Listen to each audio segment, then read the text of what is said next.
Father, so I've heard of this concept in the East called holy tears, and that has to do with repentance. Could you elaborate maybe a little bit on that and how that ties into theosis? Sure. So holy tears kind of is like it's kind of like a gift of the Spirit that's one of the kind of like the beginning stages. It's at the beginning of our turning towards God. It's usually attached with kind of repentance and conversion, and it's also it's for like cleansing. It cleanses our heart through this deep repentance and turning towards this kind of like mourning.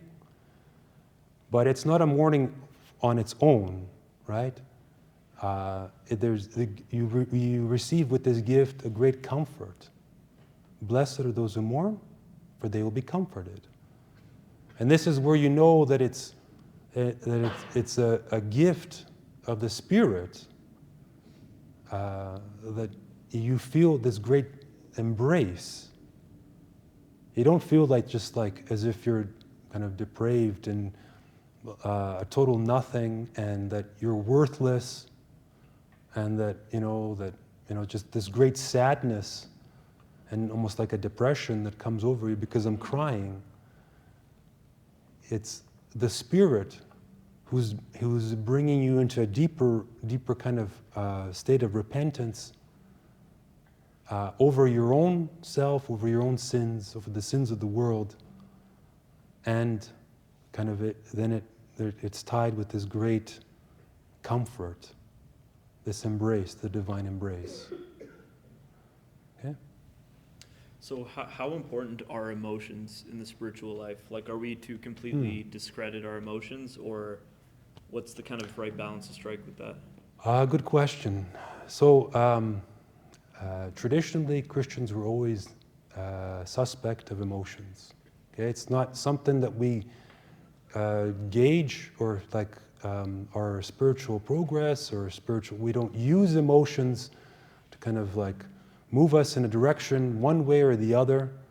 We always give way to kind of rational thought. We strive to kind of like discriminate and to judge properly, because emotions come and go, right? So and they can be overwhelming, right? Like they can be, they can sweep you in one way. You can be enthusiastic and just kind of go, and you're empowered. But then that runs out of gas, and all of a sudden you're just like done. Or it can pull you in the opposite direction, where you feel this like a total emptiness, or you feel like a great sadness, and you feel like, oh, I'm worth nothing.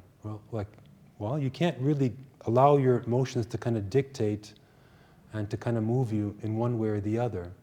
Emotions come and go. Like the gift of tears is not really like an overwhelming emotional experience. It's not like you're not like a pool of just become a pool, right? When you receive the gift of tears, it's hard to describe. It's kind of like you feel like there's like a stability, but you feel a sense of like sadness, but then it's also mixed with joy.